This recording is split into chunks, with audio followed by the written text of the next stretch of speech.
نبی صلی اللہ علیہ وسلم کی ایک حدیث آپ کے سامنے رکھا ہوں جس کے اندر ہر درد کی دعا موجود ہے۔ آپ کے جسم کے اندر کوئی بھی درد کسی بھی قسم کا پیدا ہو گیا ہے، اتنی جامع اور اتنی بہترین اور خوبصورت دعا ہے۔ اور وہ حدیث جو ہے وہ صحیح مسلم کے اندر 5737 نمبر، اور ابو داؤد کے اندر 3891 نمبر، جامع ترمذی کے اندر 2080 نمبر، اور سنن ابن ماجہ کے اندر وہ 3522 نمبر ہے۔ آپ صلی اللہ علیہ وسلم کے صحابی سیدنا عثمان بن ابی العاص ثقفی رضی اللہ عنہ فرماتے ہیں کہ انہوں نے شکوہ کیا رسول اللہ صلی اللہ علیہ وسلم سے اپنے ایک درد کا جو ان کے جسم کے اندر پیدا ہو گیا تھا، اور سنن ابن ماجہ کے الفاظ یہ کہ وہ صحابی درد سے مرے جا رہے تھے، اس قدر شدید ترین درد ہو رہی تھی۔ آپ صلی اللہ علیہ وسلم نے اس صحابی کو دم کرنے کا طریقہ بتلایا، عمل کرنے کا طریقہ بتایا۔ اس عمل کو نوٹ کریں، یہ عمل نبی صلی اللہ علیہ وسلم نے بتایا، کسی عام نے نہیں بتایا۔ آپ نے فرمایا اپنے جسم کے اوپر جس جگہ پر درد ہو رہی ہے اپنا دایاں ہاتھ رکھ لو، اور فرمایا کہ 3 مرتبہ وَقُلْ بِسْمِ اللَّهِ ثَلَاثًا، یہ میں صحیح مسلم سے الفاظ پڑھ رہا ہوں۔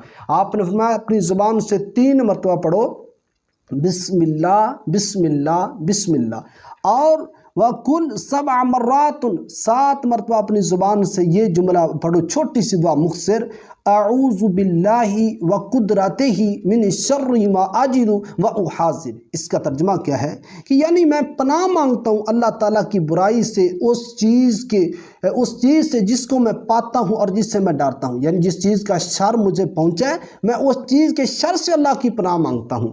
تو یہ بہترین مختصر اور جامع دعا ہے۔ آپ کے جسم کے اندر کوئی بھی کسی بھی قسم کا درد پیدا ہو جائے، آپ صلی اللہ علیہ وسلم کا یہ عمل اور یہ طریقہ اختیار کریں۔ اور وہ صحابی کیا فرماتے ہیں، سن ابن ماجہ کے الفاظ کے، فَشَفَانِيَ اللَّهُ، اللہ نے مجھے یہ عمل کرنے کی برکت سے اللہ نے مجھے پھر شفا دے دی اس درد سے جس درد سے وہ صحابی مرے جا رہے تھے۔ اور بلکہ وہ صحابی فرماتے ہیں، سنن ابو داؤد کے الفاظ یہ ہیں کہ پھر وہ حکم دیا کرتے تھے اپنے اہل عیال کو اور اپنے غیر اہل عیال کو اس دعا کے پڑھنے کا کہ کوئی بھی تکلیف جسم کے اندر پہنچ جائے، کوئی بھی درد جسم کے اندر آ جائے تو اس دعا کو پڑھو، 3 مرتبہ بسم اللہ پڑھو، اور 7 مرتبہ یہ دعا پڑھو، اعوذ باللہ وقدرتہ من شر ما اجد واحاذر۔ یہ جعلی دعائیں، جعلی درود، جعلی ذکر، جعلی اذکار، ان سے اپنے آپ کو بچاؤ، کیونکہ جو چیز نبی صلی اللہ علیہ وسلم سے ثابت نہ ہو، شریعت کے اندر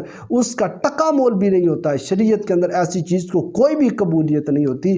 شریعت کے اندر وہی چیز بہترین ہوتی ہے جو نبی صلی اللہ علیہ وسلم سے ثابت ہو۔ یہ جو جعلی اپنی طرف سے لوگوں نے دم بنا رکھے، عمل بنا رکھے، ان کی کوئی حیثیت نہیں، ان کی کوئی ویلیو نہیں۔ جو عمل نبی صلی اللہ علیہ وسلم سے ثابت ہے اسی کے اندر ہی بہتری ہے، اسی کے اندر خیر ہے، اسی کے اندر بلائی ہے، برکت ہے، رحمت ہے، اللہ کی طرف سے فضل ہے۔